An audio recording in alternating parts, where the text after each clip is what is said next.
आपने सुना होगा कि जल है तो कल है, जल ही जीवन है। इस तरह के नारे आप पढ़ते थे, तब भी आपने पढ़े होंगे इस तरह के स्लोगन, और बहुत बार दीवारों पे भी जो है इस तरह के स्लोगन लगे हुए होते हैं। लेकिन कभी आपने सोचा है कि पानी की ही 2-4 बूंदें अगर किसी पर पड़ जाएं तो किसी की निर्मम हत्या हो जाए।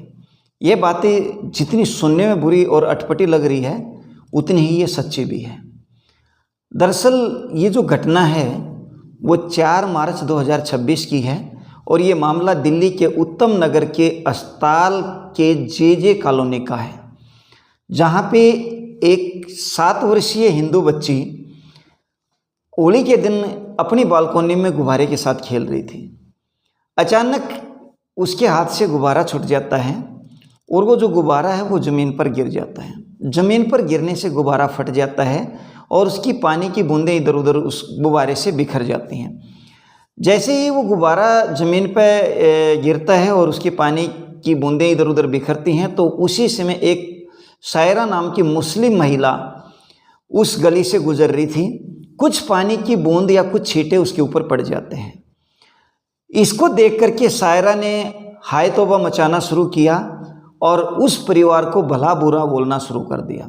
ये घटना देख करके उस परिवार के, उस बच्चे के पेरेंट्स वहाँ आ जाते हैं, और देख करके वो उससे हाथ जोड़ करके उससे माफ़ी मांगते हैं और कहते हैं, बहन जी बच्ची है और गलती हो गई, कोई बात नहीं, आप इसको जाने दो। लेकिन सायरा को तो कुछ और ही पसंद था। सायरा बात का बतंगड़ बना देती है और अपने कुछ रिश्तेदारों को, कुछ जानकारों को फ़ोन करके वहाँ पे बुलाना शुरू कर देती है और वहाँ भीड़ इकट्ठी कर लेती है। लेकिन वो दिन का समय था, कुछ लोग और आ जाते हैं, वो समझा बुझा करके उनको भेज देते हैं। रात के 10-11 बज जाते हैं। 10-11 बजे वो सायरा नाम की जो महिला थी वह अपने साथ फिर कुछ लोगों को बुलाती है, इकट्ठे करती है, जो जिनमें सलमा, कमरुद्दीन, उमरुद्दीन, ताहिर, सुहेल, शरीफन, समीर, इस्माइल, इमरान उर्फ बंटी, इस तरह के 10-12 लोग, ये और 10-12 लोगों की और भीड़ है, जो हाथ में लाठी, डंडे, रॉड, पत्थर वगैरह लेकर के तैयार होकर के उस हिंदू परिवार पे धावा बोलने के लिए चल पड़ते हैं।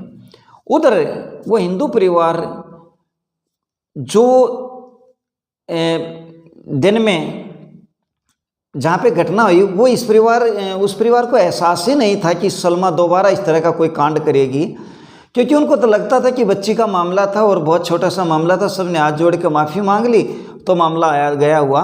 इसलिए उस परिवार को मालूम ही नहीं था कि इस तरह की कोई घटना अब दोबारा हो सकती है। वो जाकर के क्या करते हैं, उस परिवार पर धावा बोल देते हैं, और जितने भी हमलावर थे 20-25 लोग, वो आसपास के मकान की उस परिवार की मदद के लिए ना आ जाएं, उनकी बाहर से कुंडी लगा देते हैं। इसी दौरान क्या होता है, उस हिंदू परिवार का एक लड़का तरुण कई बार गया हुआ था, वो मोटरसाइकिल के लेकर के आ जाता है, और वो जब तक कुछ समझ पाता कि ये मसला क्या है, मामला क्या है, क्योंकि वो तो बाहर से आया था, उसको कुछ मालूम ही नहीं था, तब तक ये जो भीड़ है उस पर टूट पड़ती है और उसको लाठी, डंडों, रोड से मारना पीटना शुरू कर देती हैं, जहाँ तरुण जो है घायल हो जाता है और उसकी हालत ख़राब हो जाती है। आसपास के लोग उसको हॉस्पिटल लेके जाते हैं, जहाँ उसकी मौत हो जाती है। मौत होने के बाद ये जो मामला था, आजकल मीडिया का, सोशल मीडिया का, प्रिंट मीडिया, इलेक्ट्रॉनिक मीडिया, सब कुछ बहुत सक्रिय है। ये जो खबर है वो आग की तरफ फैल जाती है। शुरुआत में तो दरअसल पुलिस क्या करती है, इस मामले को बहुत हल्के में लेती है और चंद लीपापोती करके या कुछ लोगों से पूछताछ करके इस मामले को यूं ही चला रही थी। लेकिन जैसे ही ये मामला हाईलाइट होना शुरू हुआ और मीडिया में आना शुरू हुआ, और कुछ हिंदू संगठन, विश्व हिंदू परिषद या बजरंग दल या और भी कुछ संगठन जो है सामने आने शुरू हुए, तो फिर पुलिस को और प्रशासन को भी इसमें मुश्किल होनी शुरू हुई, और पुलिस ने भागा दौड़ी करके कार्रवाई करनी शुरू की। कुछ परिवारों को गिरफ्तार करना शुरू किया, और उधर एमसीडी और पुलिस ने उस आरोपी जो परिवार था उसके मकान की जांच वगैरह की, तो पता चला कि उसका मकान जो है वो कुछ अवैध बना हुआ है, उसका कुछ हिस्सा अवैध है। जहां एमसीडी ने कार्रवाई करते हुए, क्योंकि यहाँ पे 2-3 चीज़ें हैं, कई बार प्रशासन को, कुछ प्रशासन के अधिकारी तो लापरवाही कर देते हैं, लेकिन कई बार प्रशासन की भी कुछ लिमिटेशंस होती हैं, उनको भी कानून के दायरे में रह करके काम करना होता है। तो उसका कुछ अवैध हिस्सा जो था वो गिरा दिया जाता है।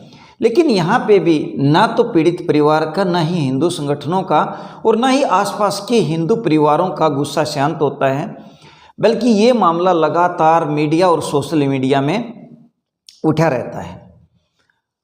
हिंदू संगठन ये कह रहे हैं कि जब भी इस तरह की घटना होती है, दरअसल होता क्या है, 20-25 मुस्लिम परिवारों का या मुस्लिम लोगों का झुंड इकट्ठा होकर के आता है और किसी भी एक हिंदू की निर्मम हत्या कर देता है। 2-4 दिन सब लोग मीडिया में, सोशल मीडिया में इधर उधर करते हैं, धरना प्रदर्शन वगैरह होते हैं, लेकिन फिर मामला जो है लोग भूल जाते हैं और ये लोग फिर ऐसा ही एक अगला कांड कर देते हैं। हिंदू संगठनों का दरअसल ये कहना है। यहाँ पे अभी पुलिस ने इस मामले में लगभग 15-16 लोगों की गिरफ्तारी की है और पुलिस अधिकारी कह रहे हैं कि हम नियमानुसार काम कर रहे हैं, कार्रवाई कर रहे हैं, लेकिन अभी भी हिंदू संगठन और पीड़ित परिवार जो है वो इस कार्रवाई से खुश नहीं है। कुछ लोगों की डिमांड है कि यहाँ पे योगी मॉडल की तरह बुलडोजर आना चाहिए और बुलडोजर का कार्रवाई प्रॉपर होनी चाहिए। कुछ लोग एनकाउंटर जैसी घटना की मांग करते हैं। दरअसल इस तरह की घटना किसी भी सभ्य समाज के लिए अच्छी नहीं है और 2 बूंद बहुत बड़ी बात नहीं है। इस पर दोषियों को कड़ी से कड़ी सजा मिलनी चाहिए।